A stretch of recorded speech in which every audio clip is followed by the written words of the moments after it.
아스팔트 위로 빗방울이 떨어지기 시작했다. 서울로 향하는 자유로 위 평범한 검은색 세단. 한 대가 젖은 노면을 미끄러지듯 달리고 있었다. 운전대를 잡은 박리철의 손이 미세하게 떨리고 있었다. 그는 북에서 1호 운전수로 불렸던 사나이였다. 최고 경호사령부 소속 지도자의 그림자이자 가장 신뢰받는 이동수단. 하지만 지금 그는 남한의 국가정보원 요원들 사이에서 이름 없는 탈북자 신분으로 이 길을 달리고 있었다. 시야가 흐려졌다. 처음에는 빗물 때문이라고 생각했다. 하지만 이내 뜨거운 것이 뺨을 타고 흘러내리는 것을 깨달았다. 눈물이었다. 수십 년간 억눌러왔던 감히 흘릴 생각조차 못했던 눈물이 툭 터지듯 쏟아졌다. 한강 너머로 펼쳐지는 거대한 도시의 불빛, 끝없이 이어진 네온 사인과 빌딩 숲, 그리고 자유롭게 오가는 수많은 차량. 그 모든 것이 비현실적으로 다가왔다. 그가 평생을 바쳐 충성했던 평양의 밤은 철저히 통제된 어둠과 지도자의 동상을 비추는 인공적인 빛뿐이었다. 이곳의 빛은 달랐다. 그것은 살아있는 빛 수백만 개의 개별적인 삶이 타오르는 무질서하고도 찬란한 빛이었다. 리철은 스티어링 휠을 움켜쥔 채 소리 죽여 오열했다. 그는 자유를 얻었지만 그 자유의 무게는 그가 상상했던 것보다 훨씬 더 무겁고 고통스러웠다. 모든 것의 시작은 한 달 전 그 춥고 바람 부는 날의 연병장이었다. 그의 유일한 친구이자 동료였던 김민혁 중사가 그곳에 서 있었다. 민혁은 리철과 함께 1호 차량을 관리하던 최고의 정비 기술자였다. 그의 죄목은 사소한 실수였다. 지도자의 전용 차량에 보이지도 않는 극힘을 미처 발견하지 못했다는 것. 그날 국가안전보위부의 조상국 대장이 직접 본보기를 집행했다. 조상국. 그 이름은 리철에게 공포 그 자체였다. 얼음장처럼 차가운 눈 권력에 대한 노골적인 탐욕. 그리고 인간의 생명을 벌레처럼 취급하는 잔혹함. 조상국은 연병장에 도열한 모든 경호원들 앞에서 민혁을 질책했다. 그의 목소리는 낮고 차분했지만 그 안에 담긴 도끼는 모든 이의 피를 얼어붙게 만들었다. 그는 민혁의 실수가 단순한 태만이 아니라 최고 존엄에 대한 의도된 반역이라고 규정했다. 리철은 그곳에 서서 모든 것을 지켜봐야 했다. 그가 할 수 있는 일은 아무것도 없었다. 민혁은 변명 한마디 하지 못했다. 아니할 기회조차 없었다. 조상국은 그저 손짓 한 번으로 모든 것을 끝냈다. 총성이 울리고 가장 친한 친구가 피를 뿌리며 쓰러지는 모습을 리철은 두 눈 똑똑히 지켜보았다.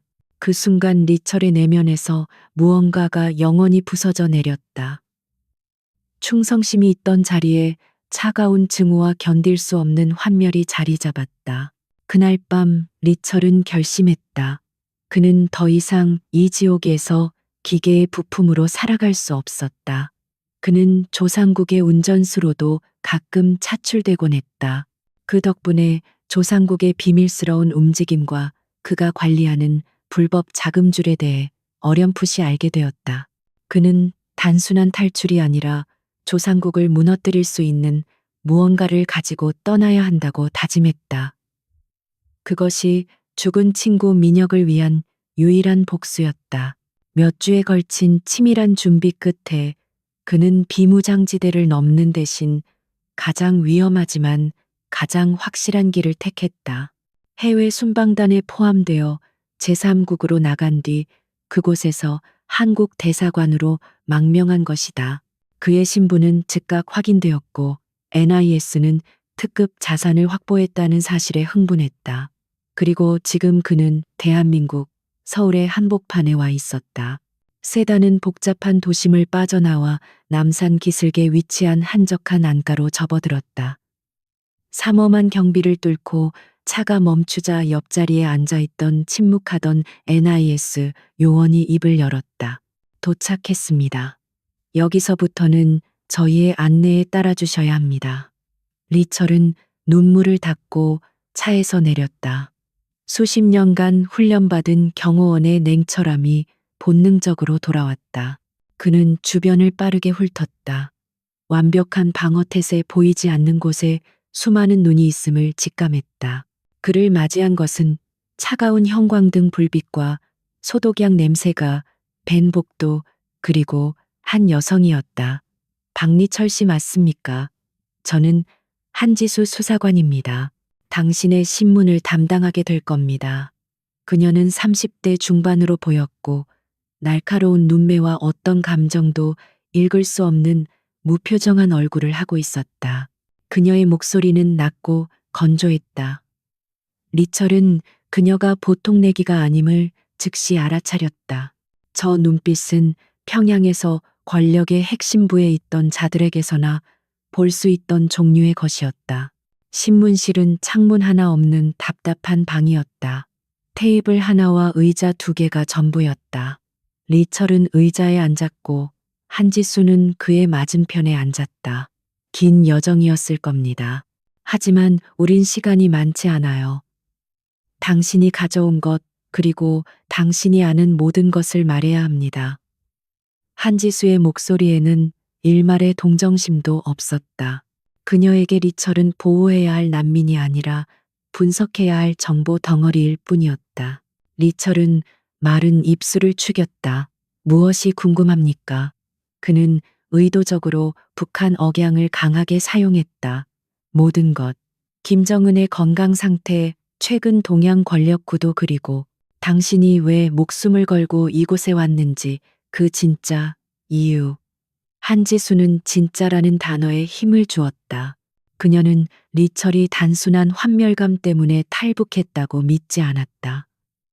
이 정도 거물이 움직였다면 그 뒤에는 반드시 거대한 무언가가 있기 마련이었다. 리철은 잠시 천장을 바라보았다. 친구 민혁의 마지막 모습이 떠올랐다.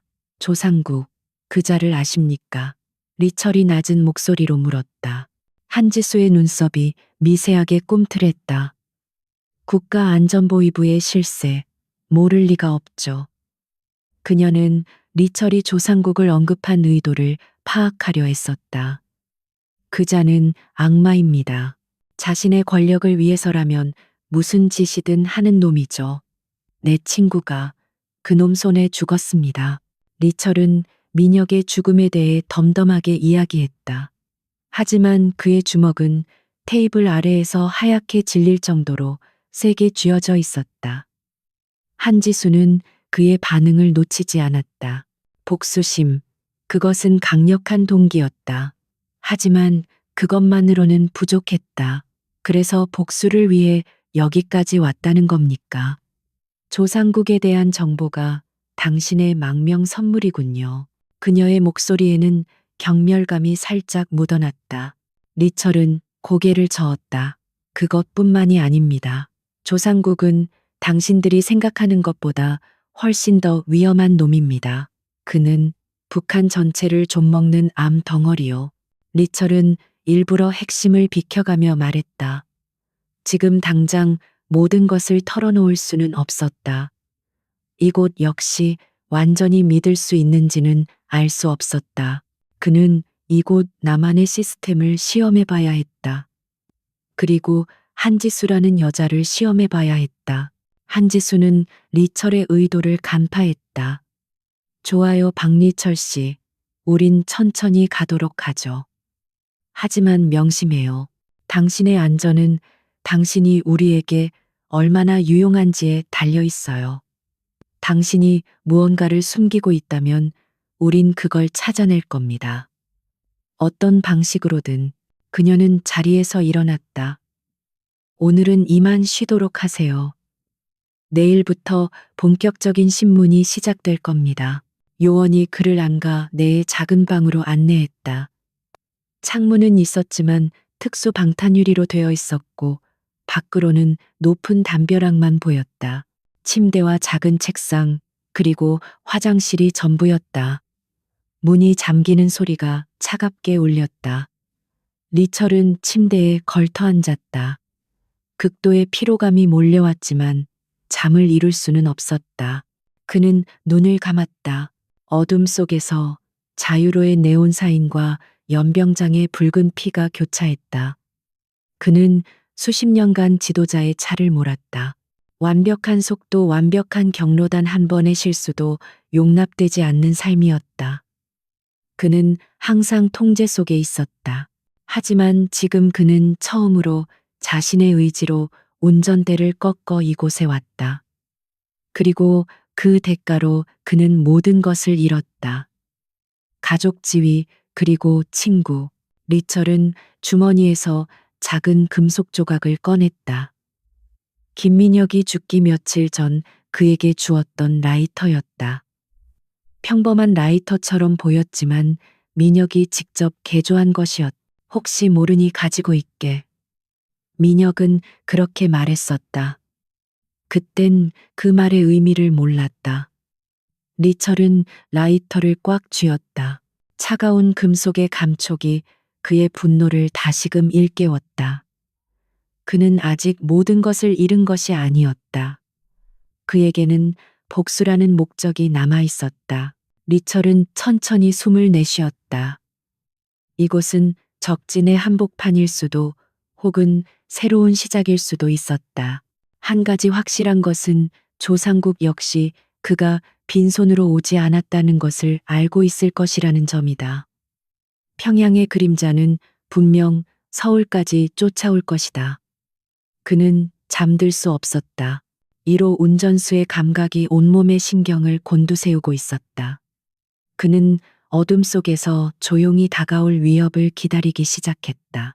평양의 심장부, 국가안전보위부, 청사의 거대한 집무실은 얼음장 같은 침묵에 잠겨 있었다. 방 안의 모든 것은 최고급으로 치장되어 있었지만 그 화려함은 조상국 대장의 냉혹한 존재감 앞에서 빛을 잃었다. 그는 거대한 마호가니 책상 뒤에 앉아 남한에서 방금 올라온 긴급 보고서를 읽고 있었다. 그의 얼굴은 평온해 보였지만 얇게 뜬 눈에서는 살얼음 같은 분노가 이글거리고 있었다. 박리철. 감히 자신의 소나기에서 벗어난 아니 자신의 목줄을 끊고 도망친 운전수놈. 조상국에게 리철의 탈북은 단순한 배신이 아니었다.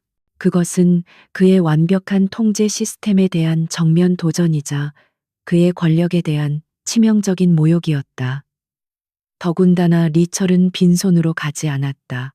조상국은 리철이 자신의 비밀 자금과 무기 거래 내역이 담긴 결정적인 증거를 가지고 갔을 것이라 확신했다. 조상국은 인터컴 버튼을 눌렀다. 폭풍을 준비시켜. 그의 목소리는 뱀이 속삭이는 듯 낮고 조용했다. 잠시 후 그림자처럼 2명의 장교가 집무실로 들어와 부동자세로 섰다. 그들은 보위부 내에서도 가장 잔인하고 유능하기로 소문난 암살부대 폭풍의 지휘관들이었다. 개가 주인을 물고 도망쳤다. 서울에 있는 두더지를 깨워 놈이 숨어 있는 곳을 정확히 찾아내 그는 서랍에서 작은 USB 하나를 꺼내 책상 위로 던졌다. 이 안에는 박리철의 모든 것이 들어있다. 습관 약점, 그리고 그놈의 사진. 남조선 것들이 그놈을 국빈 대접하고 있겠지만 내 눈에는 그저 시체일 뿐이다. 놈을 제거하고 그놈이 가져간 물건을 반드시 회수해. 실패는 용납하지 않는다. 그의 목소리에는 어떤 감정도 실려 있지 않아 더욱 섬뜩하게 들렸다. 지휘관들은 말없이 USB를 챙기고 경례를 붙인 뒤 소리 없이 사라졌다. 조상국은 다시 창밖을 내다보았다. 굳게 닫힌 창문 너머로 평양의 회색빛 풍경이 펼쳐져 있었다. 그는 박리철이 남한의 안가에서 느끼고 있을 안도감을 상상했다. 어리석은 놈, 진정한 지옥은 평양이 아니라 네가 도망친 그곳이 될 것이다. 그의 입가에 비틀린 미소가 떠올랐다. 그는 이미 서울에 수년 전부터 심어둔 자신의 최고 2급 첩보망을 가동시킬 준비를 하고 있었다. 같은 시각 서울의 NIS 안가에서 박리철은 두 번째 날을 맞이하고 있었다. 그는 신문실이 아닌 좀 더 편안해 보이는 상담실 같은 곳에서 한지수와 마주 앉아 있었다. 어제와 달리 오늘은 그녀의 상관이라는 인물도 함께였다.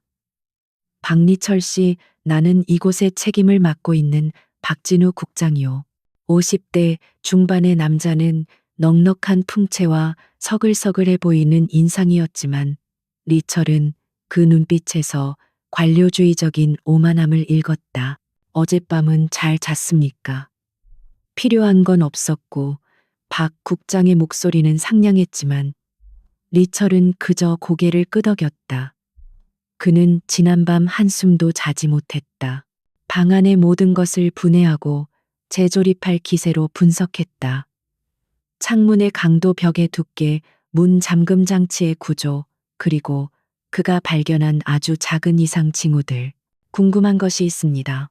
이 건물의 외부 경비는 누가 담당합니까? 박 국장은 한지수와 눈빛을 교환하더니 가볍게 웃었다. 허허, 역시 직업은 못 속이는군. 걱정 마시오. 여긴 대한민국에서 가장 안전한 곳 중 하나요. 개미 새끼 한 마리 얼씬 못합니다. 그의 대답은 리철이 예상했던 그대로였다. 자신감에 차 있고 현실을 안이하게 판단하는 자의 전형적인 모습이었다.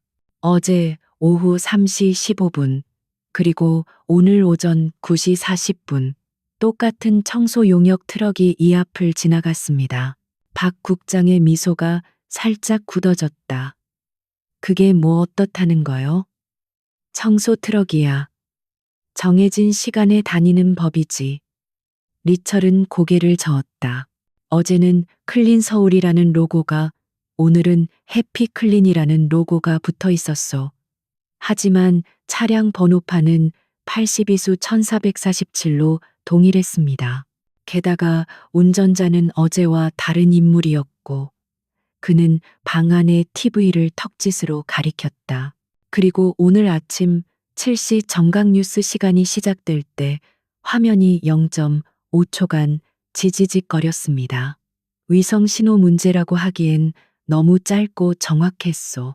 마치 외부에서 특정 신호를 스캔하려다 생긴 노이즈처럼. 리철의 목소리는 낮고 차분했지만 그가 쏟아내는 말들은 방 안의 공기를 무겁게 짓눌렀다. 그는 1호 운전 수익이 이전에 최고 경호사령부의 정예 요원이었다. 그의 감각은 사소한 불일치도 용납하지 않도록 훈련되어 있었다. 박 국장의 얼굴이 눈에 띄게 굳어졌다. 그는 리철의 관찰력이 이토록 날카로울 줄은 몰랐다.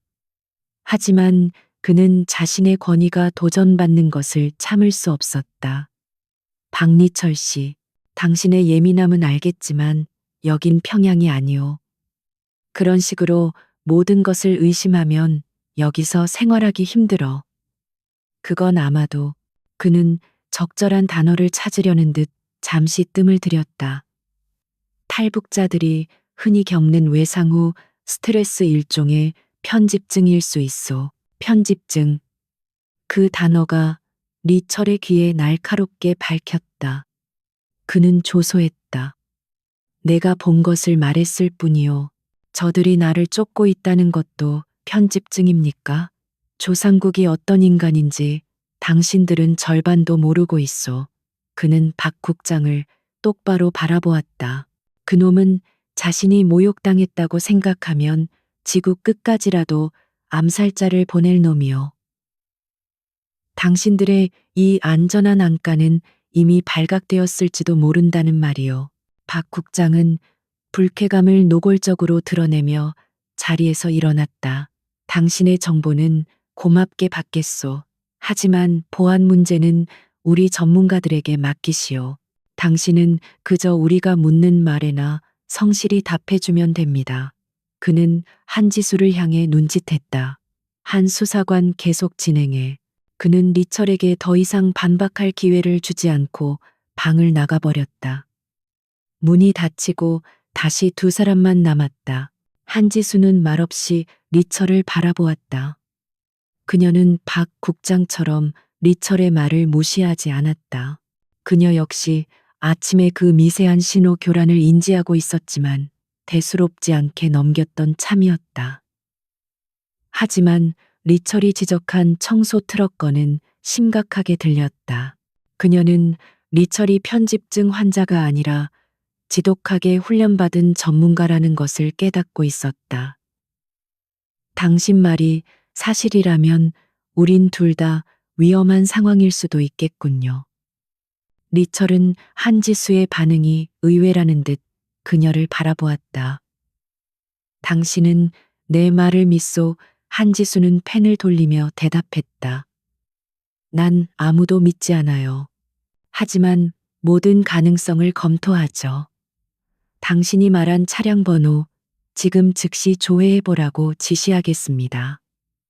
그녀는 스마트워치를 통해 짧은 메시지를 전송했다. 하지만 박 국장님 말씀대로 지금은 신문에 집중해야 해요. 당신이 조상국에 대해 더 많이 말해줄수록 우린 그를 더 잘 막을 수 있을 테니까. 리철은 더 이상 말하지 않았다. 그는 자신이 할 수 있는 경고는 했다고 생각했다. 이제 남은 것은 스스로를 지키는 것뿐이었다. 그는 다시 신문에 응하기 시작했지만 그의 머릿속은 온통 안가, 주변의 지형과 경호, 인력 배치, 그리고 자신이 이용할 수 있는 모든 잠재적인 탈출로를 그리는데 집중되어 있었다. 그는 박 국장 같은 안일한 관료들을 믿고 자신의 목숨을 맡길 생각이 추호도 없었다. 그날 오후 리철은 자신의 방으로 돌아왔다. 그는 창밖을 내다보았다. 담벼락만 보였지만 그는 담 너머의 소리에 귀를 기울였다. 규칙적인 차량 소음, 멀리서 들려오는 아이들의 웃음소리, 그리고 그 소음들 사이에 섞여든 아주 미세한 불협화음. 그것은 새소리처럼 들렸지만 일정한 패턴을 가지고 반복되고 있었다. 리철의 등골이 서늘해졌다. 그것은 북에서 사용하는 단파 통신 신호와 유사했다. 그는 즉시 인터콤을 눌러 한지수를 호출했다. 무슨 일이죠? 그녀의 목소리가 스피커를 통해 흘러나왔다. 지금 당장 내 방으로 와주시오. 아주 급한 일이오.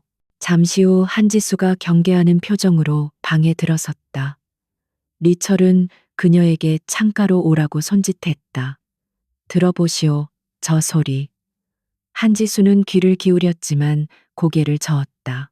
새소리 말인가요? 무슨 문제라도. 아니요, 저건 새소리가 아니요. 리철은 창문을 가리켰다. 저건 모스 부호요. 아주 느리고 교묘하게 변조된 폭풍이 사용하는 방식이요. 한지수의 얼굴이 하얗게 질렸다. 폭풍, 그 이름은 NIS 내부에서도 극비로 취급되는 북한의 최정예 암살 부대의 코드명이었다. 확실한가요? 그녀의 목소리가 떨렸다. 리철은 대답 대신 창틀에 손을 얹었다. 그들은 이미 여기에 와 있어. 이 안가를 포위하고 공격 시점을 조율하고 있는 거요. 당신들 모두가 저들의 손바닥 위에 놀아나고 있었던 거요. 박 국장에게 당장 전하시오. 여긴 더 이상 안전하지 않다고. 리철의 눈빛은 더 이상 탈북자의 불안감이 아니었다. 그것은 전장에서 적을 마주한 전사의 냉혹한 빛이었다. 한편 안가에서 약 500m 떨어진 야산의 숲속 위장막 아래에서 두 명의 남자가 첨단 감청 장비를 조작하고 있었다. 그들은 폭풍의 선발대였다. 그들 중 하나가 헤드셋을 벗으며 옆에 동료에게 말했다. 내부 통신량이 급증했다. 아무래도 우리가 노출된 것 같다. 다른 남자가 망원경으로 안가를 주시하며 차갑게 웃었다. 상관없다. 두더지가 이미 정문 보안 시스템을 마비시킬 준비를 끝냈다. 오늘 밤 저 쥐새끼는 반드시 잡는다. 방 안의 공기는 한지수가 가져온 폭풍이라는 단어 하나만으로 얼어붙었다. 박진우 국장은 자신의 사무실에서 화상 전화를 통해 격렬하게 누군가와 통화하고 있었다. 말도 안 돼. 우리 보안 등급이 어떻게 뚫렸다는 거야. 당장 전 병력 비상태세로 전환해. 그의 서글서글했던 가면은 벗겨지고 극도의 불안감에 휩싸인 관료의 민낯이 드러났다. 하지만 리철은 그 소란 속에서도 침착함을 잃지 않았다. 그는 한지수를 방 구석으로 끌어당겼다. 박 국장은 이미 늦었소. 저들은 우리가 비상태세로 전환할 것까지 예상하고 있소. 저 신호는 미끼일 수도 있어. 우리의 반응을 떠보고 진짜 공격을 준비하는 거요. 한지수는 혼란스러운 눈빛으로 리철을 바라보았다. 그녀는 본능적으로 이 남자의 말이 맞다는 것을 알았다. 그럼 우린 어떻게 해야 하죠? 지원 병력이 오려면 최소 30분은 걸릴 겁니다.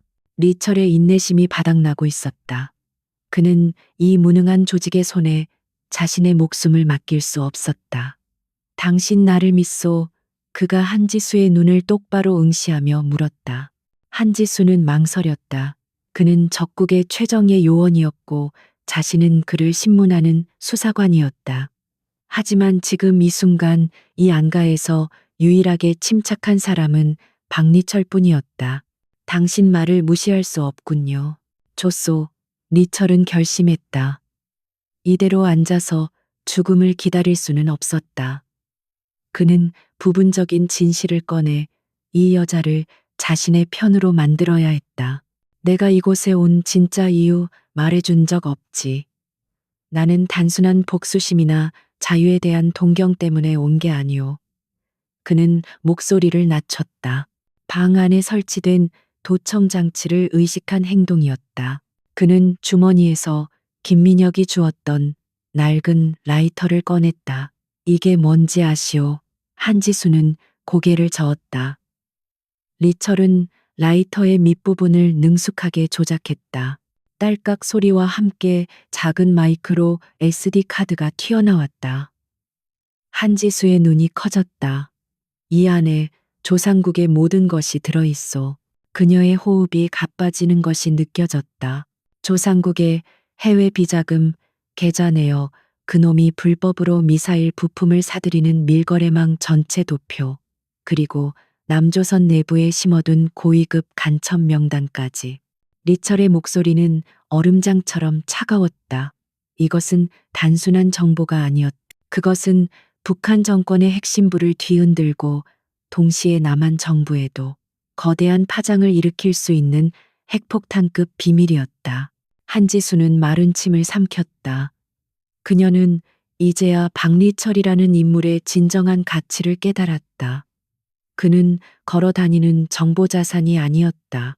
그는 조상국의 심장을 겨눈 비수 그 자체였다. 이걸 왜 이제야 말하는 거죠?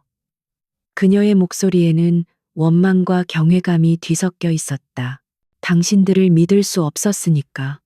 박 국장 같은 사람에게 이걸 넘겼다면 이건 그저 그의 승진 도구로 쓰이거나 혹은 더 최악의 경우 조상국의 귀로 다시 들어갔을 거요. 리철은 한지수를 쏘아보았다. 내 말이 맞지 않소. 이 안가 어딘가에 두더지가 있소. 조상국에게 내 위치와 당신들의 움직임을 실시간으로 보고하는 놈이 말이오. 아까 그 청소 트럭 위성 신호 교란, 그리고 저 새소리, 그건 모두 외부의 공격 신호가 아니라 내부 조력자에게 보내는 확인 신호였던 거요. 한지수는 온몸에 소름이 돋는 것을 느꼈다. 리철의 논리는 완벽했다. 그럼 우린 지금 독 안에 든 쥐군요. 한지수가 절망적으로 속삭였다. 아니, 리철이 단호하게 말했다. 쥐는 쥐구멍을 파는 법이요. 지금부터 내 말대로 움직여야 하오. 당신과 나 둘 다 살고 싶다면 말이오. 한지수는 망설일 시간이 없었다. 그녀는 고개를 끄덕였다. 뭘 하면 되죠? 우선 저 두더지부터 잡아야 하오. 놈이 내부에서 문을 열어주는 순간 우린 끝장이오. 리철은 방안을 빠르게 훑어보며 계획을 세웠다. 박 국장에게는 내가 아주 중요한 정보를 곧 밝힐 것이라고 보고하시오. 그리고 나를 더 안전한 제2안가로 이송해야 한다고 주장하시오. 당장 오늘 밤 12시 정각에 한지수는 그의 의도를 즉각 파악했다. 이송 계획, 그건 기밀 사항이에요. 그걸 아는 사람은 극소수일 테고 만약 그 정보가 샌다면 맞소. 그 정보를 아는 놈이 바로 두더지요. 리철이 그녀의 말을 받았다. 우리는 거짓 정보를 흘려서 놈이 움직이게 만들어야 하오. 그리고 놈이 외부와 접촉하는 순간 놈을 덮치는 거요. 한지수는 즉시 박 국장에게 달려갔다. 리철이 예상한 대로 박 국장은 폭풍의 위협에 겁을 먹은 상태였고 리철이 중요한 정보를 미끼로 이송을 요청하자 즉시 승인했다. 그는 리철을 잃는 것이 자신의 경력에 얼마나 치명적인지 잘 알고 있었다. 즉시 알파팀 이동 계획이 수립되었다. 이동 시간은 밤 12시, 경로는 3급 기밀로 분류되었고 오직 박 국장과 한지수 그리고 보안 시스템을 총괄하는 IT 팀장만이 접근 권한을 가졌다. 리철은 한지수에게 IT 팀장에 대해 물었다. 오승진 팀장 말이군요. NIS 공채 출신이고 실력은 최고예요. 보안에 관해서는 결벽증에 가까운 사람이죠. 절대 그럴 리가. 한지수는 말을 흐렸다. 가장 믿을 만한 놈이 가장 위험한 법이요. 리철이 냉정하게 말했다. 오 팀장의 움직임을 감시하시오. 특히 외부 통신망 접속 기록을. 밤 11시. 안가는 겉으로는 평온했지만 내부의 공기는 팽팽하게 당겨진 활시위 같았다. 한지수는 자신의 사무실에서 보안 로그를 실시간으로 감시하고 있었다. 그때였다. 오승진 팀장의 단말기에서 극히 이례적인 트래픽이 발생했다. 그는 자신의 개인 클라우드 서버에 접속하고 있었다. 그것도 암호화된 패킷을 전송하고 있었다. 명백한 보안 규정 위반이었다. 한지수의 심장이 거세게 뛰었다.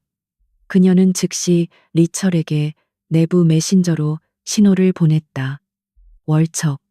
리철은 즉시 방을 나왔다. 복도에서 그를 기다리던 경호 요원들을 제치고 IT 보안실로 향했다. 한지수도 동시에 움직였다. 두 사람은 거의 동시에 보안실 문을 박차고 들어갔다. 오승진 팀장은 헤드셋을 낀 채 모니터를 보며 무언가를 빠르게 타이핑하고 있었다. 오 팀장, 지금 뭐 하는 겁니까? 한지수가 소리쳤다. 오승진은 화들짝 놀라며 헤드셋을 벗었다. 그의 얼굴은 당혹감으로 일그러졌다. 한 수사관님 여긴 어떻게? 그는 다급하게 화면을 끄려 했다. 하지만 리철이 그보다 빨랐다. 그는 괴력으로 오승진을 의자에서 끌어내고 그의 손목을 꺾어 제압했다. 움직이지 마. 리철의 목소리는 살기가 어려 있었다. 한지수는 오승진의 모니터를 확인했다. 화면에는 막 전송이 완료된 데이터 패킷과 함께 수신자의 암호화된 아이디가 떠 있었다. 수신자는 폭풍의 지휘관이었다. 세상에, 오승진. 당신이 한지수는 믿을 수 없다는 듯 뒷걸음질 쳤다. 오승진은 발악했다. 아니야, 이건 오해야. 난 그저 뭘 위한 거였소.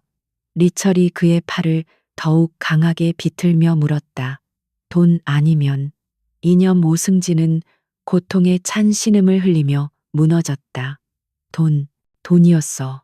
그들이 내 가족을 협박했단 말이야. 그는 흐느끼기 시작했다. 내가 뭘 보냈는지도 몰라. 그냥 시키는 대로. 12시에 정문 보안을 해제하라고 했어. 바로 그 순간이었다.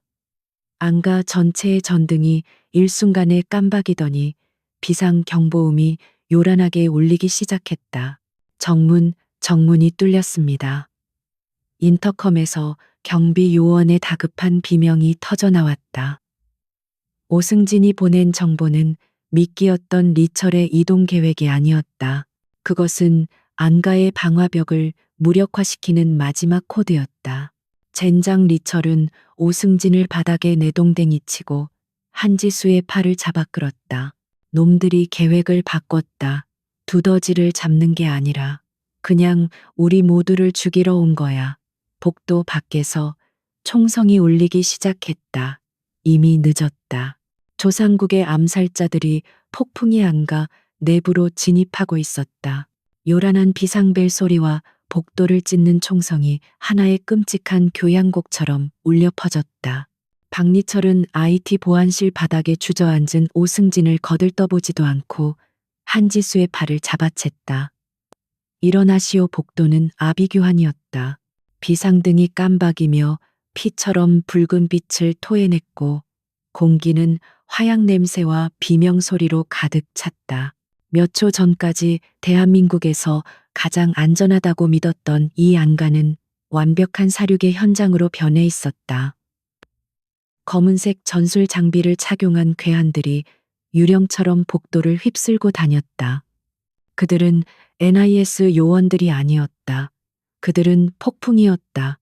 그들의 움직임에는 한치의 망설임도 불필요한 동작도 없었다. 오직 냉혹하고 효율적인 살상 기술만이 존재했다.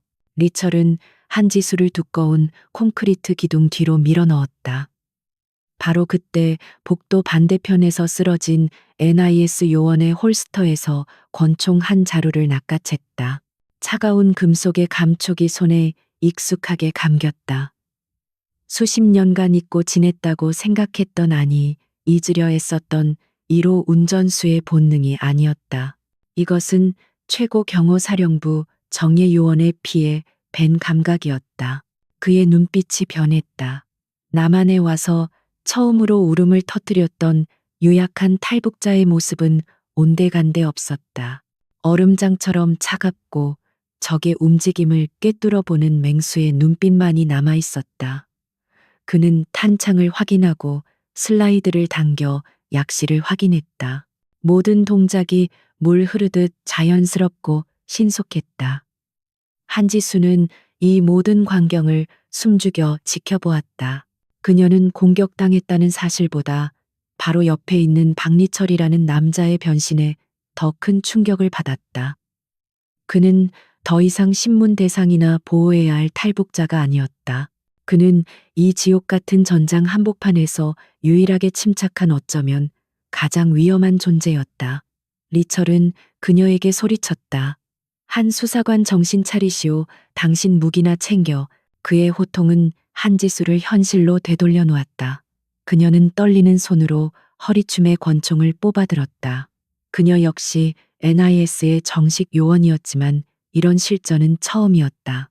폭풍 요원 2명이 그들이 숨은 기둥 쪽으로 접근해 오고 있었다. 그들은 전술 수신호로 소통하며 한치의 빈틈도 보이지 않고 거리를 좁혀왔다. 리철이 먼저 움직였다. 그는 기둥 뒤에서 몸을 날리듯 빠져나오며 2발을 발사했다. 탕탕 시끄러운 경보음과 다른 총성을 뚫고 그의 총성만이 유독 날카롭게 울렸다. 낭비된 총알은 없었다. 2명의 폭풍 요원이 정확히 미간에 총을 맞고 소리 없이 쓰러졌다. 한지수는 그의 살인적인 정확성에 할 말을 잃었다. 이쪽이요. 리철은 한지수를 재촉했다. 그는 중앙 계단 쪽으로 그녀를 밀어붙이며 어무 사격을 했다.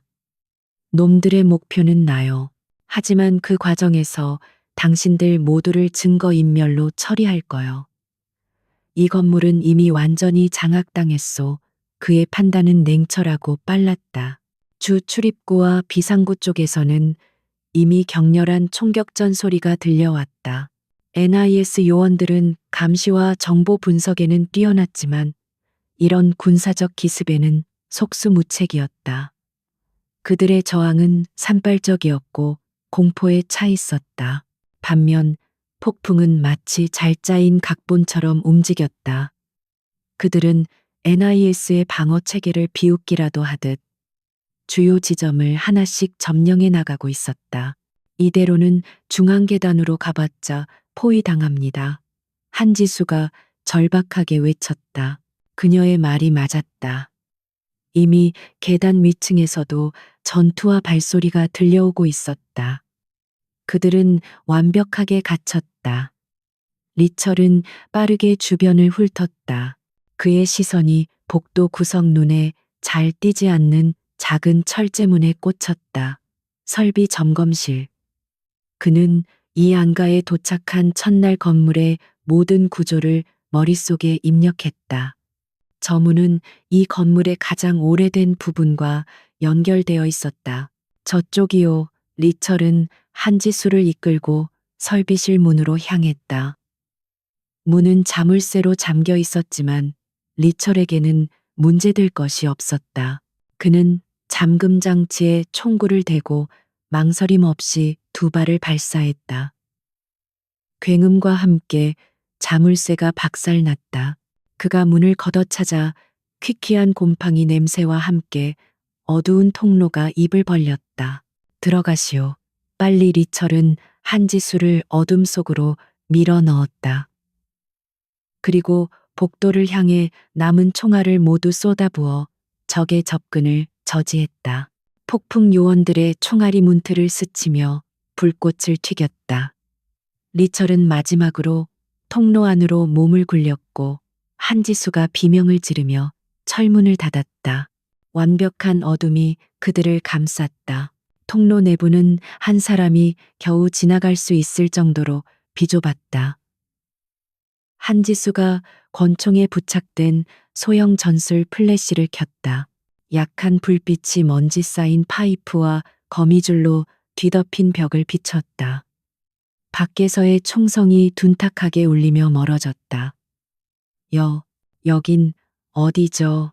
한지수의 목소리는 공포로 떨리고 있었다. 이 건물의 서비스 터널이요. 수십 년 전에 지어진 낡은 정부 건물들은 모두 이렇게 연결되어 있어. 리철은 어둠 속에서도 침착하게 길을 찾았다. 하수관 전력망 그리고 지하 주차장. 우리는 주차장으로 갈 거요. 그들의 거친 숨소리와 발소리만이 좁은 터널을 울렸다. 하지만 그 평화는 잠시였다. 뒤쪽에서 닫혔던 철문이 거칠게 열리는 소리가 들렸다. 젠장놈들이 따라붙었소. 폭풍은 사냥감의 습성까지 꿰뚫고 있었다. 그들은 미친 듯이 달리기 시작했다. 터널은 복잡한 미로 같았지만 리철은 망설임이 없었다. 그는 공기의 흐름과 미세한 진동으로 방향을 잃고 있었다. 이쪽이요. 그가 한 갈래 길에서 아래로 향하는 사다리를 가리켰다. 그들은 사다리를 타고 더 깊은 어둠 속으로 내려갔다. 뒤에서 추격자들의 외침과 부츠 소리가 점점 가까워지고 있었다. 사다리 끝에서 그들은 거대한 환풍기 소리가 울리는 공간으로 나왔다. 지하 3층 주차장 NIS의 작전 차량 보관소였다. 안가 위층의 아비규환과는 달리 주차장은 불길할 정도로 조용했다. 열쇠가 없어요. 한지수가 절망적으로 속삭였다. 시간 없소. 리철은 주위를 둘러보더니 가장 구석에 주차된 검은색 세단으로 망설임 없이 다가갔다. 그는 권총 손잡이로 운전석 유리를 거칠게 내리쳤다. 와장창 유리가 깨지는 소리와 함께 차량 경보음이 지하 주차장 전체를 울렸다. 이러면 놈들에게 우리 위치를. 어차피 시간 문제였소. 리철은 운전석에 앉아 스티어링 휠 아래의 패널을 뜯어냈다. 수십 개의 복잡한 전선이 드러났다. 이것이야말로 그의 진정한 전문 분야였다. 바로 그때 그들이 나온 터널 입구에서 폭풍 요원 2명이 뛰쳐나왔다. 적 발견 한지수가 본능적으로 차량 문을 방패 삼아 응사했다. 총알이 콘크리트 기둥을 맞고 불꽃을 튀겼다. 리철의 손이 현란하게 움직였다. 그는 전선 2가닥을 잡아 뜯어냈다. 불꽃이 파밭 튀었고 한지수의 탄창이 비는 것과 거의 동시에 세단의 엔진이 굉음을 내며 깨어났다. 타시오 리철이 고함쳤다. 한지수는 조수석으로 몸을 날렸다. 투두둑 뒷슈리가 총알에 맞아 거미줄처럼 갈라졌다. 리철은 기어를 후진해 넣고 가속 페달을 끝까지 밟았다. 타이어가 비명을 지르며 180도 회전한 세단은 미처 피하지 못한 요원 1명을 그대로 들이받았다. 리철은 망설임 없이 기어를 바꾸고 출구 램프를 향해 돌진했다. 차단기 문이 닫혀 있어요. 한지수가 비명을 질렀다. 두꺼운 강철 셔터가 그들의 앞을 가로막고 있었다. 뚫을 거요. 리철의 목소리는 얼음처럼 차가웠다. 그는 속도를 줄이지 않았다. NIS의 작전 차량은 일반 세단과 달리 특수 방탄 및 방호 처리가 되어 있었다. 세단은 거대한 굉음과 함께 강철 셔터를 종이장처럼 찢고 밖으로 튕겨나갔다. 차는 비에 젖은 서울의 밤거리로 뛰쳐나왔다. 그들은 안가라는 지옥에서는 벗어났지만 이제 더 거대한 위험 속으로 뛰어든 것이었다. 리철은 젖은 노면을 능숙하게 가로지르며 어둠 속으로 차를 몰았다. 멀리서 사이렌 소리가 들리기 시작했다. 경찰일까 아니면 NIS의 지원 병력일까. 어느 쪽이든 더 이상 아군은 아니었다. 이제 어떡하죠? 본부에 연락해서 지원을. 한지수가 거친 숨을 몰아쉬며 말했다. 아니, 리철이 그녀의 말을 잘랐다. 본부는 끝났소. 오승진이 혼자였을 것 같소. 이 정도의 기습을 감행하려면 내부에 더 거대한 두더지가 있어. 우리는 이제 우리 둘뿐이요. 그의 목소리에는 어떤 감정도 실려 있지 않았다. 한지수는 멍하니 그를 바라보았다. 불과 하루 전만 해도 눈물을 흘리며 자유를 갈망하던 남자. 지금은 자신을 구해낸 냉혹한 전사가 되어 있었다. 당신, 대체 정체가 뭐요? 리철은 백미러로 뒤를 살피며 올림픽대로의 어둠 속으로 차를 합류시켰다. 말했잖소. 1호 운전수였다고. 하지만 당신들은 한 번도 묻지 않았지. 최고 존엄을 지키기 위해 우리가 운전 말고 또 무엇을 배우는지. 빗줄기가 부서진 세단의 앞 유리를 광란처럼 두들겼다. 와이퍼가 필사적으로 움직였지만 시야는 여전히 흐릿했다. 한지수는 깨진 조수석 유리창으로 들이치는 차가운 밤바람에 몸을 떨었다. 그녀는 젖은 손으로 권총에 남은 탄창을 확인했다. 단 3발. 그녀는 절망적인 시선으로 운전대를 잡은 남자를 바라보았다. 그는 말없이 서울의 복잡한 내부 순환로를 질주하고 있었다. 우리 둘뿐이라니. 그게 무슨 말이에요? 한지수는 이 끔찍한 현실을 받아들일 수 없었다.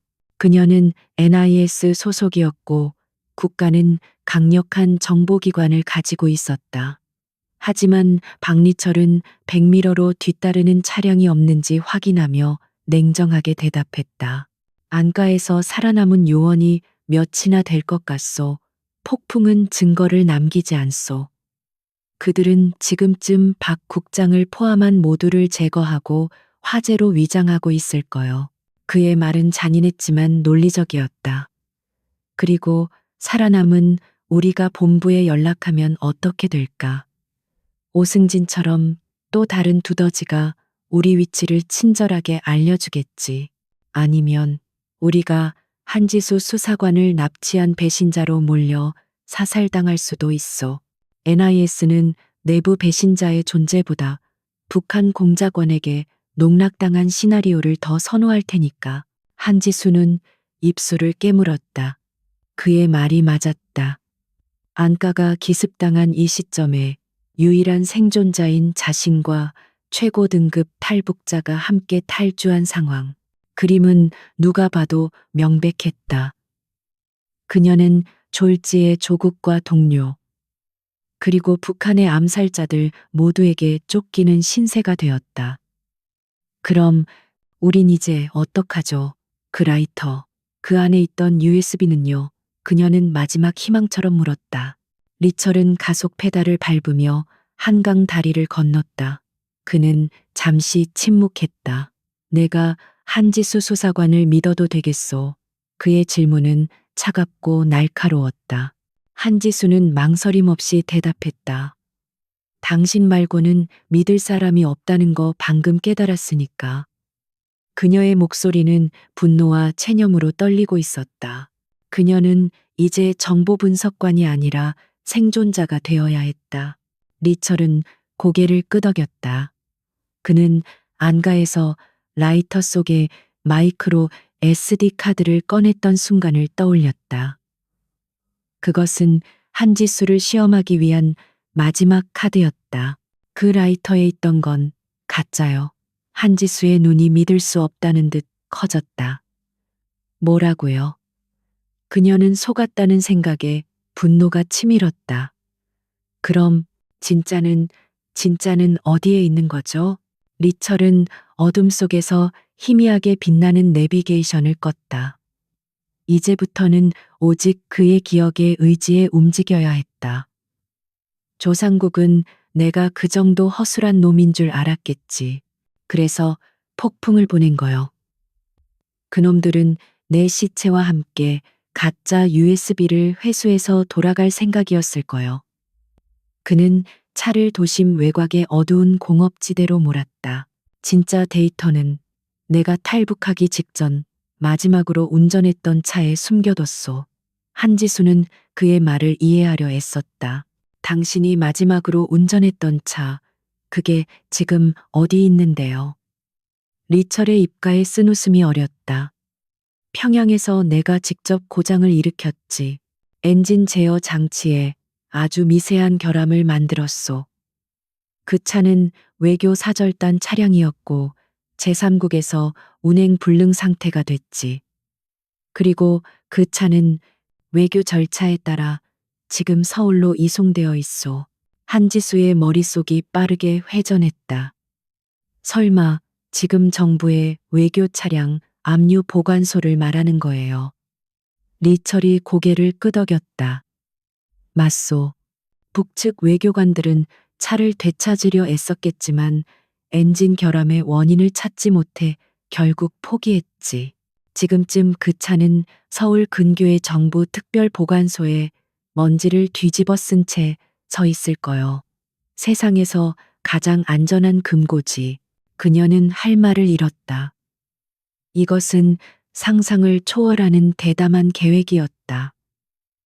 그는 탈북하기 몇 주 전부터 이 모든 것을 계획했다. 그는 NIS에 안 가도 그 어떤 금고도 믿지 않았다. 그는 오직 적국의 심장부 대한민국의 정부 시스템 그 자체를 자신의 금고로 이용했다. 당신 정말 무서운 사람이군요. 살기 위해선 그래야 했소. 리철이 차를 어두운 골목에 세우고 시동을 껐다. 빗소리만이 정적을 채웠다. 그들은 훔친 NIS 차량을 버려야 했다. 이 차에는 분명 위치 추적 장치가 달려있을 터였다. 이제부터는 걸어가야 하오.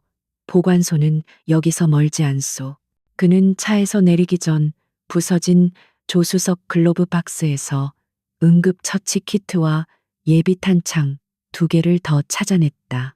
그는 탄창 하나를 한지수에게 건넸다. 총은 쓸 줄 아시오. 한지수는 젖은 머리카락을 쓸어 넘기며 대답했다. 사격 훈련은 A급이었어요. 좋소. 이제부터는 훈련이 아니오. 두 사람은 비를 맞으며 차를 버리고 어둠 속으로 사라졌다. 그들이 떠나고 몇 분 뒤 사이렌 소리와 함께 NIS 기동 타격대가 그들이 버린 세단을 발견했다. 그들은 약 1시간을 걸어 인천항 근처의 거대한 정부시설 외곽에 도착했다. 높은 철조망과 곳곳에 설치된 CCTV, 그리고 일정한 간격으로 순찰을 도는 무장 경비들. 외교 차량 압류 보관소는 사실상 군사시설에 가까웠다. 어떻게 들어갈 거죠? 저길 뚫는 건 불가능해요. 한지수가 속삭였다. 리철은 빗속에서 건물 전체의 구조와 경비 패턴을 분석하고 있었다. 그의 눈은 어둠 속에서도 빛을 잃지 않았다. 북에서도 이 정도 경비는 뚫어봤소. 중요한 건 타이밍과 시스템의 허점이오. 그는 한지수를 이끌고 철조망의 가장 어두운 구석으로 이동했다. 저기 3번 초소와 4번 초소 사이, 경비가 교대하는 순간 정확히 30초간 CCTV 사각지대가 생기오. 30초 안에 저 철조망을 넘겠다고요? 말이 안 돼요. 한지수가 반박했다. 넘는 게 아니오. 자르는 거지. 리철은 응급처치 키트에서 소형 메스와 붕대를 꺼냈다. 그는 자신의 재킷 안감을 뜯어내더니 그 안에서 가늘고 강한 금속 와이어 몇 가닥을 꺼냈다. 그가 탈북할 때부터 몸에 지니고 온 마지막 비상수단이었다. 나는 경호사령부에서 차량 정비 기술도 최고 수준으로 배웠어. 저런 전기 철조망은 전류 방향만 역으로 돌리면 간단히 무력화시킬 수 있어. 그는 와이어를 이용해 임시 회로를 만들 준비를 했다. 내가 신호를 주면 저기 보이는 배전함까지 달려가시오. 그리고 이걸 연결하면 돼요. 정확히 10초 뒤에 철조망의 전류가 끊길 거요. 그 10초 안에 절단하고 넘어가야 하오. 그는 한지수에게 작은 절단기를 건넸다. 그것 역시 재킷 안감에서 나왔다. 한지수는 이 남자의 치밀함에 혀를 내둘렀다. 만약 실패하면요. 리철이 그녀를 돌아보았다. 실패하면 당신은 나를 버리고 도망가시오. 당신은 NIS 요원이니 어떻게든 살아서 진실을 밝혀야 하오. 그의 목소리에는 비장함이 서려 있었다. 새벽 3시 45분. 경비 교대 시간이었다. 3번 초소의 경비가 하품을 하며 4번 초소로 걸어갔다. 지금 이오 리철이 외쳤다. 한지수는 총알처럼 튀어나가 배전함으로 달렸다. 리철은 철조망 아래에 그가 만든 임시회로를 연결했다. 한지수가 배전함에 와이어를 연결하는 순간 파직 하는 작은 스파크가 튀었다. 리철은 절단기로 철조망의 가장 아랫부분을 잘라내기 시작했다. 하나, 둘, 셋. 시간은 지옥처럼 느리게 흘러갔다. 철조망이 끊어지는 금속성 소리가 빗소리에 아슬아슬하게 묻혔다. 다 됐소. 들어와. 리철이 잘린 철조망을 들어 올렸다. 한지수가 틈새로 몸을 미끄러뜨려 들어갔고 리철이 그 뒤를 따랐다. 그들이 완전히 통과하고 철조망을 원위치시키는 데 걸린 시간은 정확히 28초였다. 멀리서 경비의 발소리가 다시 가까워지기 시작했다. 그들은 거대한 창고 건물들의 그림자를 따라 숨을 죽이며 이동했다. 보관소 내부는 수백 대의 값비싼 외제차들로 가득했다. 어느 차인지 알아요. 한지수가 속삭였다. 검은색 메르세데스 S클래스. 방탄 모델이요. 등록번호는 평양에서 쓰던 외교 번호판 그대로일 거요. 리철은 마치 자신의 집 앞마당을 걷는 것처럼 익숙하게 차량들 사이를 누볐다. 마침내 그가 한 창고의 가장 구석에서 걸음을 멈췄다. 두꺼운 방수포에 덮인 거대한 실루엣. 리철이 방수포를 걷어내자 익숙한 검은색 세단이 먼지 속의 모습을 드러냈다. 평양의 번호판이 선명했다. 찾았소. 그는 차 문으로 다가갔다. 하지만 문은 잠겨 있었다. 방탄 차량의 잠금 장치는 일반적인 방법으로는 열 수 없었다. 경보 장치를 울리지 않고 열어야 하오. 리철은 주머니에서 김민혁이 주었던 라이터를 다시 꺼냈다. 그는 라이터의 윗부분을 분해했다. 그 안에서는 마이크로 SD 카드 대신 가늘고 뾰족한 특수 금속 도구 세트가 나왔다. 그는 그것을 이용해 열쇠 구멍을 조심스럽게 조작하기 시작했다. 한지수는 사방을 경계하며 그의 곁을 지켰다. 몇 분이 흐르고 딸깍하는 작은 소리와 함께 묵직한 방탄문이 열렸다. 리철은 즉시 운전석 아래의 패널을 뜯어냈다. 그곳에는 그가 직접 설치한 작은 위장 케이스가 있었다. 그가 케이스를 여는 순간 그의 등 뒤에서 차가운 목소리가 들려왔다. 거기까지 박리철 동무. 오랜만이구만. 리철과 한지수는 얼어붙었다. 창고의 어두운 그림자 속에서 안가에서 보았던 것과 똑같은 검은색 전술 장비를 입은 자들이 걸어 나오고 있었다. 폭풍이었다. 그리고 그들 앞에는 리철이 너무나도 잘 아는 얼굴 조상국의 오른팔이자 폭풍의 현장 지휘관인 김철진 상좌가 비웃음을 머금고 서 있었다. 내 놈이 이곳으로 올 줄 알았다. 내 놈의 습성은 내가 가장 잘 알지. 거기까지 박리철 동무. 오랜만이구만. 김철진 상좌의 목소리는 빗물보다 차갑게 창고 안을 울렸다. 열댓 명의 폭풍 대원들이 어둠 속에서 소리 없이 포위망을 좁혀왔다. 그들의 총구는 정확히 리철과 한지수를 겨누고 있었다.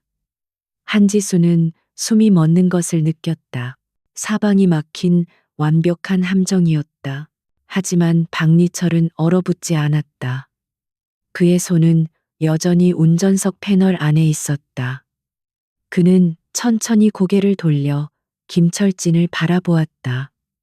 철진 동무, 조상국 대장의 충견 노릇하느라 고생이 많구만. 그의 목소리는 놀랍도록 평온했다. 그는 방금 확보한 진짜 데이터가 담긴 SD카드를 손바닥 안에 감추었다. 김철진은 비웃었다. 입은 살아서 내 놈이 이 차에 뭔가 숨겨뒀을 거라 생각했지. 1호 운전수는 차를 집처럼 여기니까 얌전히 물건 내놓고 투항해라. 그럼 시체는 온전하게 고향으로 돌려보내주지. 그는 손을 까딱했고 대원들이 일제히 안전장치를 푸는 금속성 소리가 울렸다. 한 수사관. 리철이 나지막이 속삭였다. 내가 시동을 걸면 무슨 일이 있어도 머리를 들지 마시오. 그리고 좌석 아래 손잡이를 꽉 잡아. 한지수는 그가 무엇을 하려는지 알 수 없었지만 본능적으로 그의 말에 따랐다. 그녀는 몸을 웅크리고 좌석 아래에 금속 프레임을 꽉 쥐었다. 마지막 기회다, 리철. 김철진의 목소리가 날카로워졌다. 리철은 패널 안에서 SD 카드를 쥔 손을 빼는 대신 그가 탈북 전밀히 숨겨두었던 비상용 발레키를 움켜쥐었다. 그는 키를 이그니션에 꽂아 넣고 망설임 없이 돌렸다. 지옥에서나 기다리시지 김철진 동무. 부르릉 12기통 방탄 세단의 엔진이 잠에서 깨어나며 거대한 포효를 토해냈다. 그 소리는 창고 전체를 뒤흔들 정도였다. 쏴라 쏴. 김철진이 경악하며 외쳤다. 타타타타. 수십 발의 총알이 동시에 불을 뿜으며 메르세데스 S클래스의 방탄유리를 두들겼다. 퍽퍽퍽. 방탄유리가 거미줄처럼 갈라졌지만 뚫리지는 않았다. 리철은 그 찰나의 순간을 놓치지 않았다. 그는 기어를 후진에 넣고 가속 페달을 바닥까지 밟았다. 차는 굉음과 함께 뒤로 튀어나갔고 그 뒤에 있던 다른 압류 차량과 거칠게 충돌했다. 쾅. 엄청난 충격에 한지수의 몸이 격렬하게 흔들렸다. 대원들은 혼란에 빠졌다. 그들은 리철이 앞으로 돌진할 것이라 예상했지 뒤로 돌진하리라고는 생각지 못했다. 리철은 즉시 기어를 뒤로 바꾸고 스티어링 휠을 격렬하게 꺾었다. 그는 출입구를 향해 달리지 않았다. 대신 창고 벽을 따라 쌓여있던 거대한 타이어 더미와 공구 상자들을 향해 차를 몰았다. 미친놈마가 김철진이 소리쳤다. 하지만 육중한 방탄 세단은 이미 거대한 무기가 되어 있었다. 차는 타이어 더미를 들이받았고 수십 개의 타이어가 볼링핀처럼 폭풍 대원들을 향해 굴러갔다. 그들이 혼비백산하여 피하는 사이 리철은 창고의 거대한 화물용 셔터를 향해 질주했다. 셔터는 굳게 닫혀 있었다. 하지만 리철은 속도를 줄이지 않았다. 꽉 붙잡아 쾅 2톤이 넘는 강철 괴물이 셔터를 종이장처럼 찢고 새벽의 차가운 공기 속으로 튀어나갔다. 차는 빗물에 젖은 아스팔트 위에서 잠시 균형을 잃었지만 리철은 능숙한 카운터 스티어로 즉시 자세를 바로잡았다. 그들의 뒤를 이어 폭풍 대원들이 미리 준비해둔 검은색 SUV 2대가 포효하며 뛰쳐나왔다.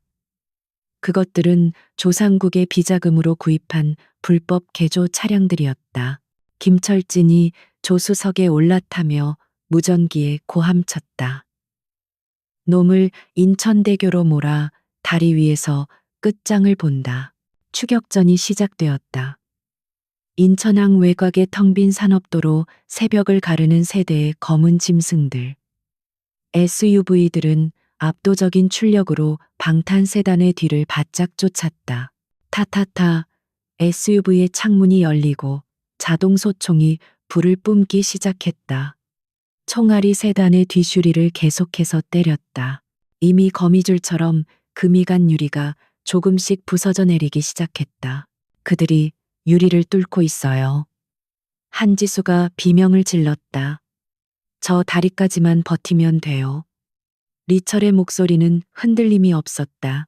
그의 눈은 오직 앞길과 백미러 속의 두 포식자에게 고정되어 있었다. 그는 마침내 길고 장엄한 인천대교의 진입로로 차를 몰아넣었다. 동이 트기 직전 거대한 다리 위에는 그들 외에 아무도 없었다. 완벽한 사냥터였다. 뒤따르던 SUV 2대가 속도를 높여 세단의 양옆으로 나란히 붙었다.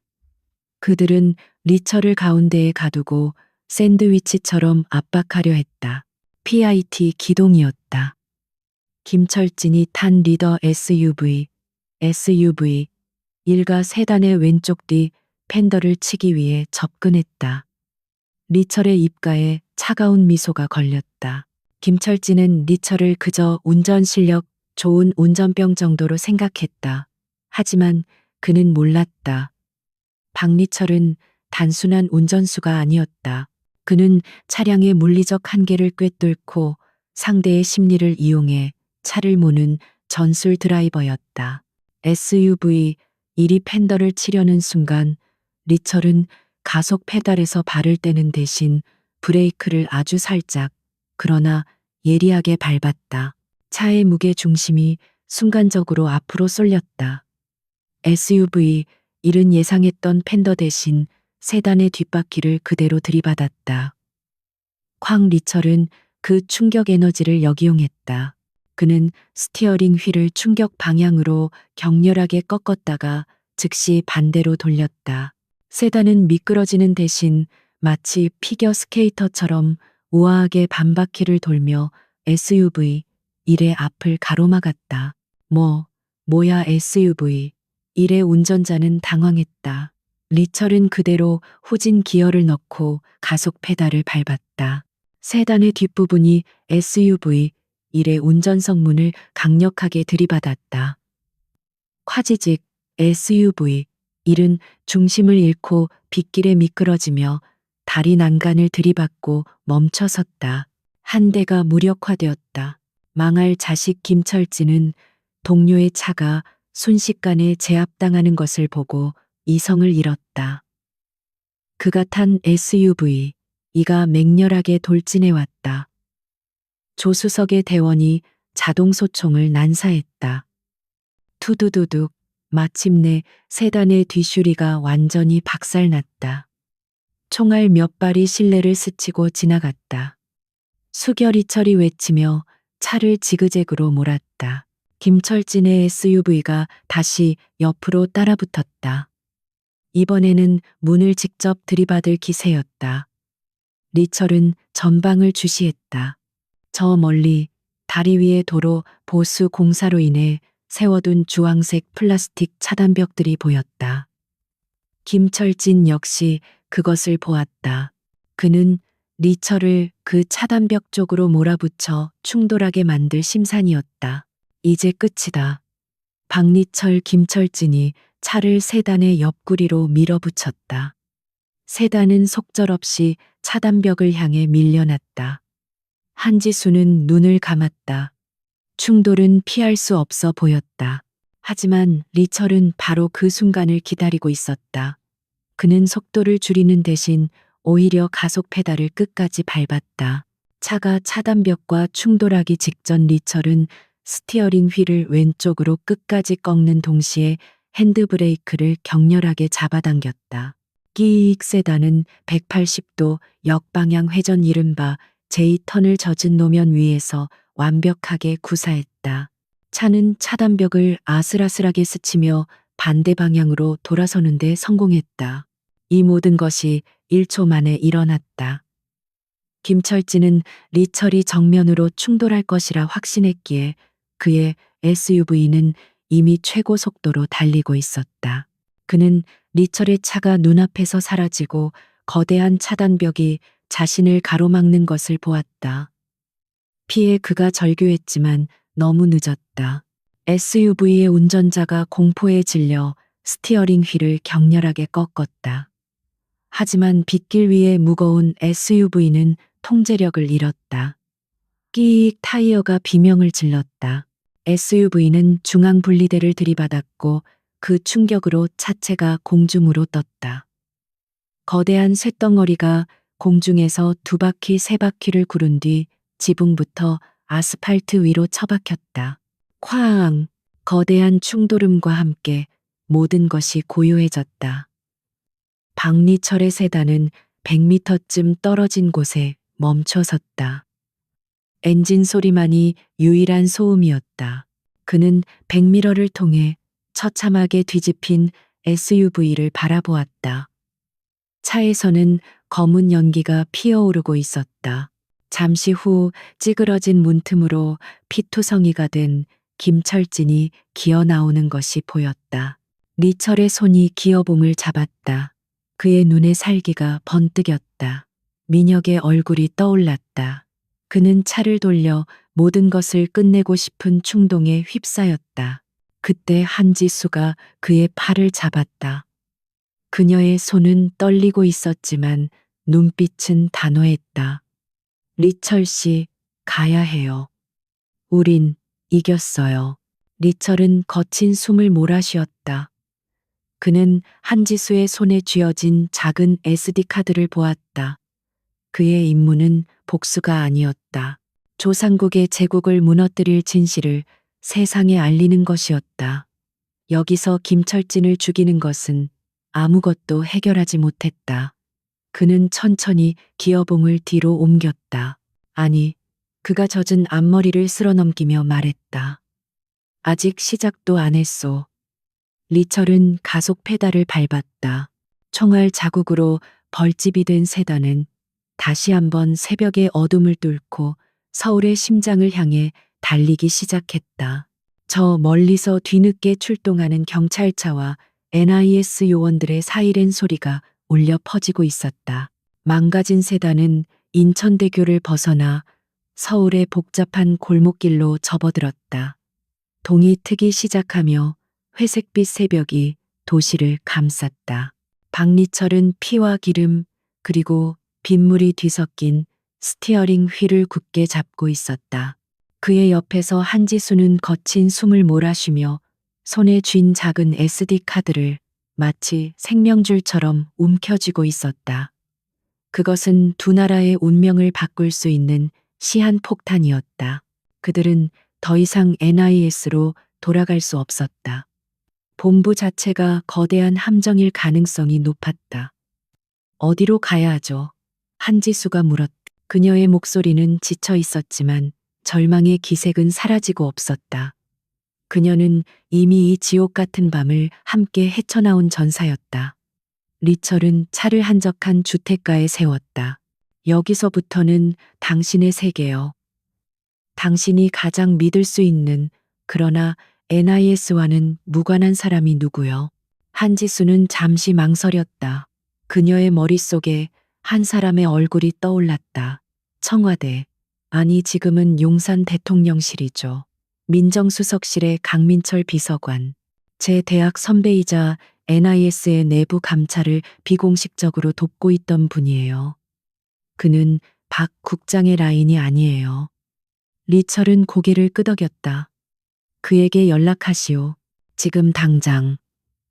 그리고 우리가 가진 것의 10분의 1만 알려주시오. 조상국과 내부 스파이라는 단어면 충분할 거요. 한지수는 공중전화를 찾아 강민철에게 전화를 걸었다. 몇 차례의 짧은 통화 암호 같은 대화가 오고 간 뒤 그녀는 수화기를 내려놓았다.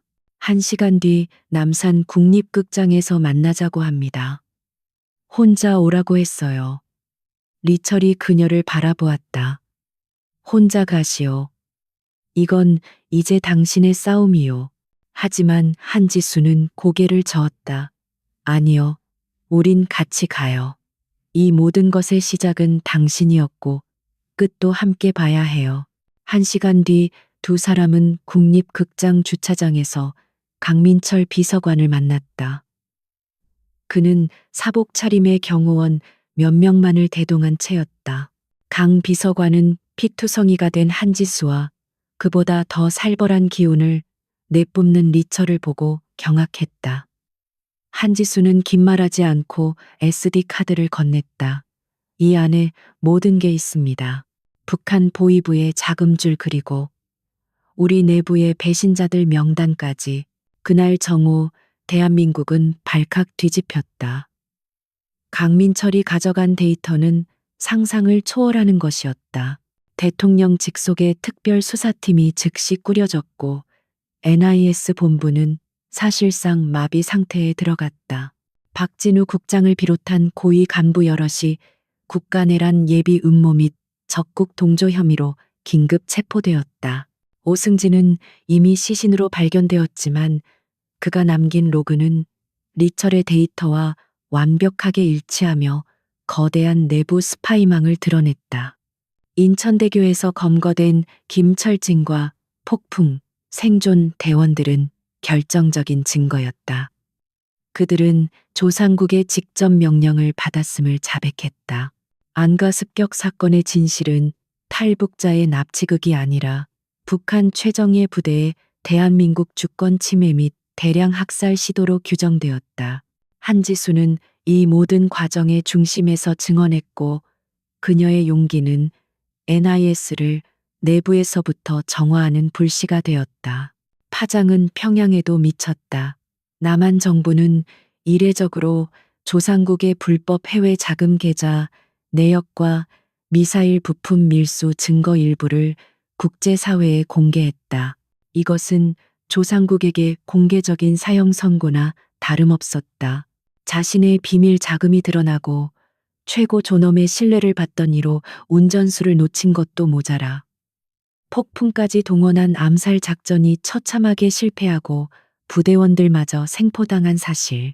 며칠 뒤 북한 관영 매체는 짧은 기사 하나를 내보냈다.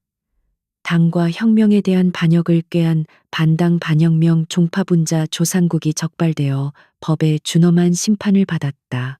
그는 미제와 남조선 괴뢰의 사주를 받은 간첩으로 규정되어 처형당했다. 박리철은 그 뉴스를 한지수가 마련해준 임시 거처의 작은 TV 화면으로 지켜보았다. 친구 김민혁의 피로 얼룩진 연병장이 떠올랐다. 복수는 이루어졌지만 마음은 기쁘지 않았다. 그저 거대한 공허함만이 남았다. 그로부터 몇 달이 흘렀다.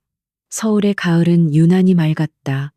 경기도 외곽의 한 운전면허 학원, 강민호라는 새 이름을 얻은 박리철이 조수석에 앉아 있었다. 그는 더 이상 날카로운 경호원이나 복수심에 불타는 탈북자가 아니었다. 그는 그저 긴장한 수강생에게 침착하게 조언하는 평범한 강사일 뿐이었다. 너무 긴장하지 말아요. 수진 씨. 스티어링 휠은 부드럽게 감싸쥐는 겁니다. 시선은 항상 멀리. 그의 목소리는 낮고 차분했다. 바로 그때 연습용 차량이 젖은 노면에서 살짝 미끄러졌다. 악수강생이 비명을 지르며 핸들을 반대로 꺾으려 했다. 리철. 아니 강민호의 손이 부드럽게 그녀의 손을 제지했다. 괜찮아요? 이럴 땐 브레이크를 세게 밟지 말고 미끄러지는 방향으로 핸들을 살짝. 그렇지. 잘했어요. 그는 수십 년간 익혔던 죽음의 경계에서 차를 통제하던 그 기술을 이제는 사람을 살리는데 쓰고 있었다. 수강생이 안도의 한숨을 내쉬었다. 감사합니다, 감사님. 정말 침착하시네요. 민호는 그저 희미하게 웃었다. 그는 자신이 인천대교 위에서 어떤 광란의 질주를 벌였는지 이 평화로운 도로는 알지 못한다는 사실에 안도했다. 그날 저녁 그는 자신의 작은 원룸으로 돌아왔다. 우편함에 낯선 엽서 한 장이 꽂혀 있었다. 발신인 주소는 없었다. 그저 서울의 풍경 사진이 인쇄된 평범한 엽서였다. 뒷면에는 간결하고 익숙한 필체의 한글 문장이 적혀 있었다. 오늘 하늘은 매우 맑습니다. 강민호는 엽서를 들고 작은 창가로 다가갔다. 한지수였다. 두 사람은 그 사건 이후 서로의 안전을 위해 다시는 만나지 않기로 약속했다. 그녀는 NIS에 남아 모든 것을 바로잡는 길을 택했고 그는 그림자 속에 사는 길을 택했다. 이 엽서는 그녀가 무사하다는 그리고 자신을 잊지 않았다는 신호였다. 그는 창밖을 내다보았다. 처음 이 도시에 도착했을 때 그를 압도하고 눈물 짓게 했던 거대한 네온 사인의 벽. 그 불빛은 여전히 찬란했지만 더 이상 그를 위협하거나 고통스럽게 하지 않았다. 그것은 그저 수백만 명의 삶이 타오르는 그가 이제 속하게 된 도시의 풍경일 뿐이었다. 그는 김민혁을 생각했다. 그리고 조상국을 김철진을 안가해서 죽어간 수많은 사람들을 생각했다. 그는 모든 것을 잃고 이곳에 왔다. 하지만 그는 얻었다. 누구도 빼앗아갈 수 없는 것, 그가 평생 갈망했던 것을. 강민호는 창문을 열고 서울의 차가운 가을 공기를 깊게 들이마셨다. 그것은 자유의 공기였다. 쓰라리고 무겁고 하지만 분명한 자유의 맛이었다.